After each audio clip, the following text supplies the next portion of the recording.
반갑습니다.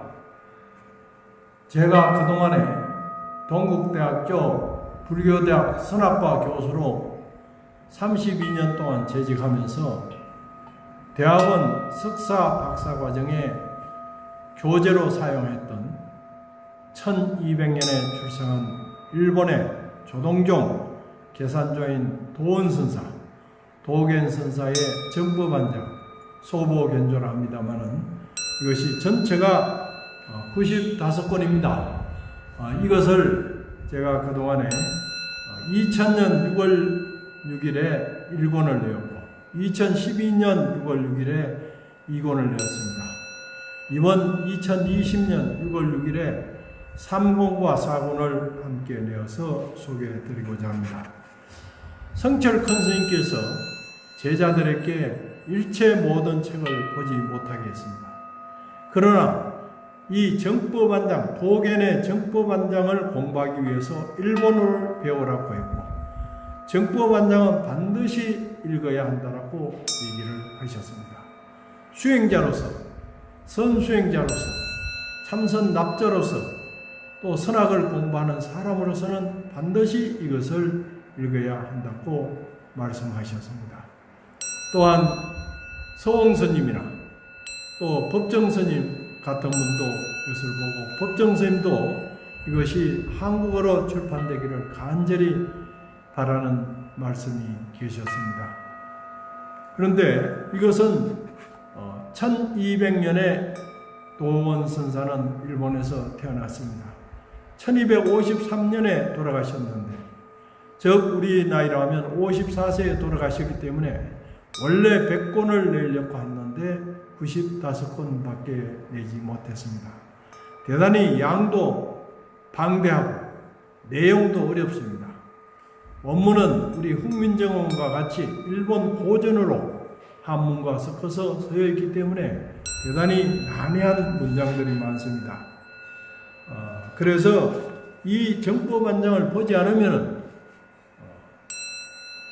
우리가 선학을 제대로 체계적으로 공부를 할 수 없습니다. 이 정법안장은 전 세계적으로 선의 기본 텍스트로 되어서 지금 사용하고 있습니다. 95권 전체를 사용하기는 어렵지만도 그 중에서 중요한 부분을 발췌해서 사용하고 있습니다. 선의 나침판이라 볼 수 있습니다. 이것은 도원이 23살 때 서성인 명정과 함께 중국의 송나라에 유학을 갑니다. 청동산 여정선사의 문화에서 공부를 하면서 당시의 송나라 불교의 선언에 있었던 화두창구 방법, 수행 방법, 좌선하는 방법, 또 선언의 청규, 선언의 의식, 선언의 모든 사찰 생활들을 자세히 기록해 놓은 생생한 송나라 시대의 선언의 생활을 그대로 볼 수 있습니다. 그래서 이것을 봐야 합니다. 역대 성철 스님이나 서홍 스님이나 이런 어른들은 해제 결제 법문에 이것을 많이 인용을 하셨습니다. 또한 이 책을 보지 않으면 도인은 고사하고 납자를 지도할 수 있는 체계적인 선학이 체계가 서지 않습니다. 좌선 방법을 세울 수가 없습니다. 그렇기 때문에 도인은 고사하고 도인의 흉내라도 내려면 이 책을 반드시 봐야 합니다. 제3권은 도원의 원래 앞에서 말씀드린 것과 같이 여정선사 문화에서 청동산에서 공부한 관장 상권입니다.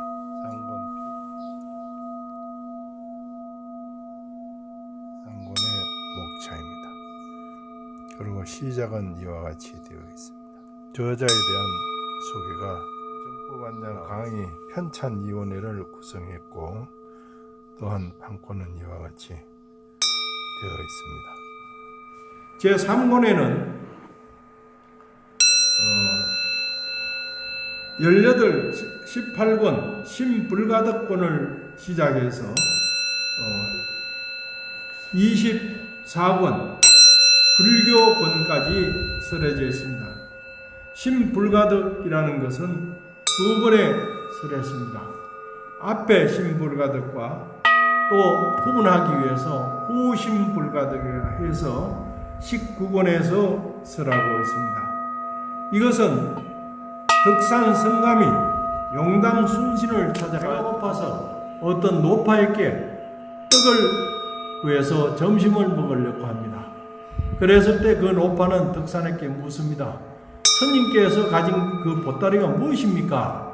금강경 주석서입니다. 그러면 금강경에 대해서 내가 한마디 물을 테니까 스님께서 대답을 하신다면 이 떡을 공양 팔 것이고 대답을 못하면 나는 팔지 않겠습니다.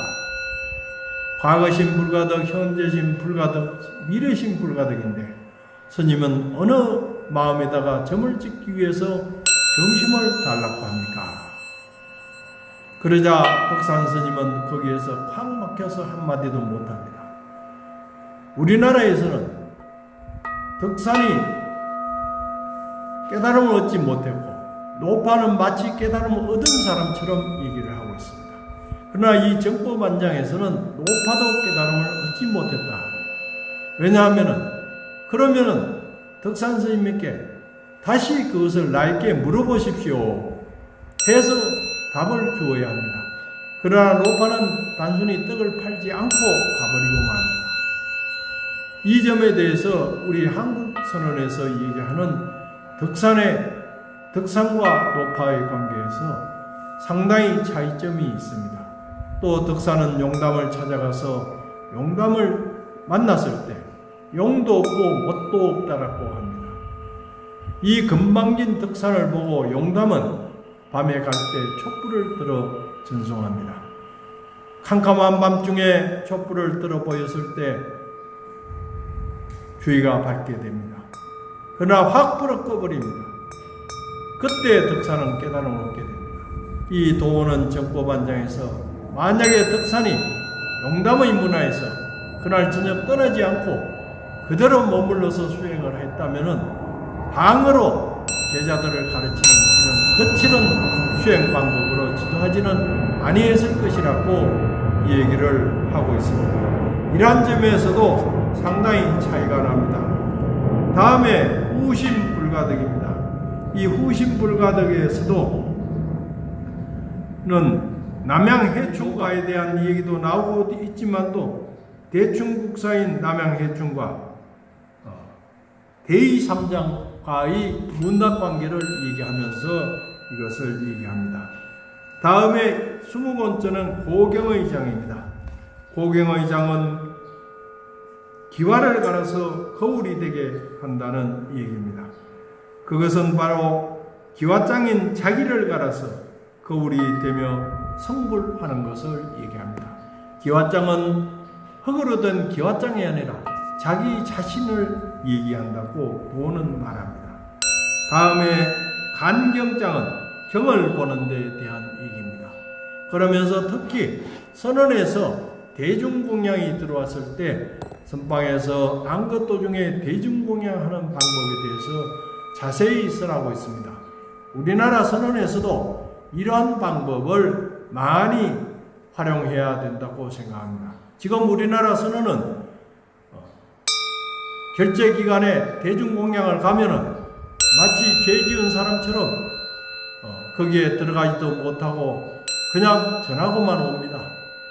그런데 여기에서는 대중공양이 왔을 때 그 쉬는 시간에 점심공양 시간에 대중공양을 온 신도나 스님들을 전부 선언에 들어오게 해서 여법하게 대중공양을 베푸는 방법을 얘기하고 있습니다.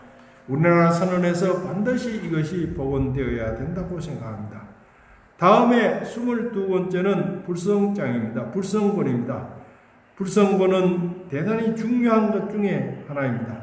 도원의 불성은 주체적인 결과물이 아니고 구진해가는 참고해가는 것이 바로 불성이라고 얘기를 하고 있습니다.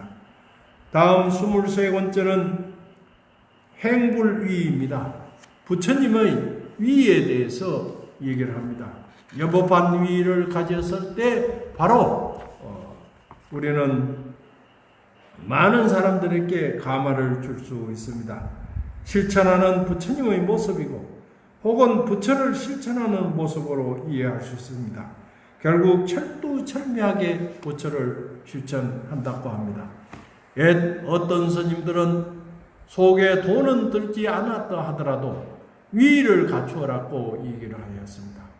도가 없더라도 위의를 갖추게 되면은 많은 사람들이 그 수행자를 보고 감화를 받고 포교가 되는 것입니다. 다음에 24번째는 불교권입니다. 일반적으로 교회 별전이라고 얘기를 하지만도 도는 교회 별전뿐만 아니라 교학도 바로 부처님의 말씀이기 때문에 그것도 대단히 중요하다. 불교 경전도 중요하다는 얘기를 하고 있습니다. 그래서 이 상본에서는 제18번째 신불가득부터 24번째 불교권까지 이것이 이루어져 있습니다. 사권도 같이 책이 되어 있습니다. 약 한 550페이지 됩니다. 이 케이스가 되어 있고요. 표시가 되어 있습니다. 또 케이스에도 이와 같이 QR코드와 바코드가 찍혀 있습니다. 25권 신통부터 해서 역주, 번역주, 강의 등으로 되어 있습니다. 해제, 역주, 강의로 자세히 나옵니다.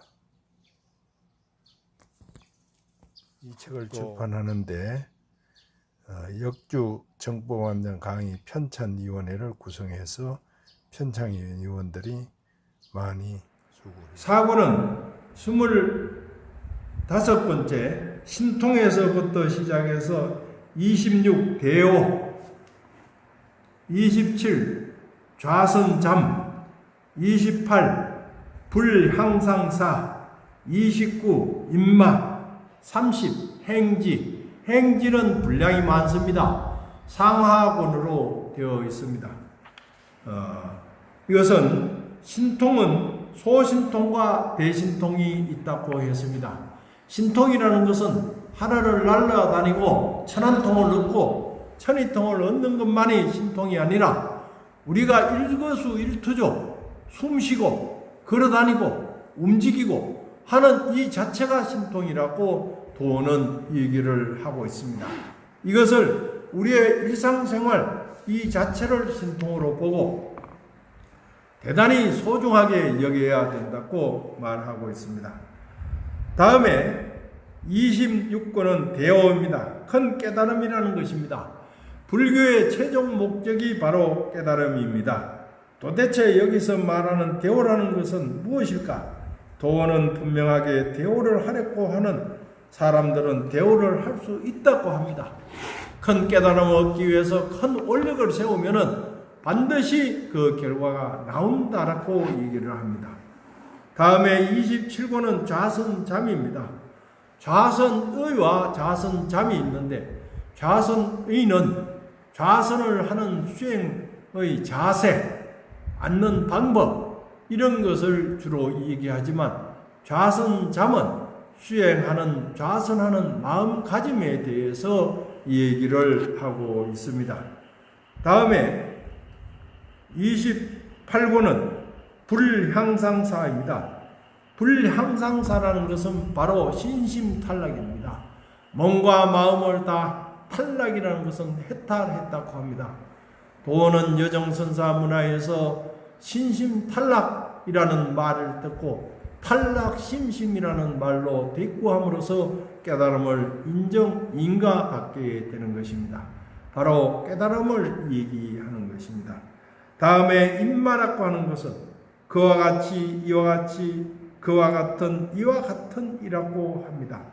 바로 우리는 그와 같은 사람 임마사를 행하는 임마인이 되어야 된다라고 말하고 있습니다. 다음에 30번째는 행지입니다. 행지는 상권과 하권으로 설해져 있어서 대단히 분량이 많습니다. 이 분량이 많은데 앞에 상권에서는 행기를 설하면서 천원도 아끼지 않고 수행하는 방법, 부처님의 그 수행 방법에 대해서 얘기를 하면서 있습니다. 그리고 학원의 행지에는 11분의 조사를 등장시켜서 그분들의 수행 방법에 대해서 낱낱이 평가하고 얘기를 하고 있습니다. 이와 같이 1200년 우리나라 보조 스님과 같은 시대입니다. 이때에 조동종의 계산조인 도원은 중국에 유학을 가서 천동사 여정선사 문화에서 공부하면서 이 정법을 받아와서 그것을 정법안장이라는 이름으로 책을 내었습니다. 이 95권을 앞으로 계속 시리즈로 낼 계획입니다. 여러분들 많이 이 책을 읽으시고 또 선수행에 큰 나침반이 되어 주시기 바랍니다. 감사합니다.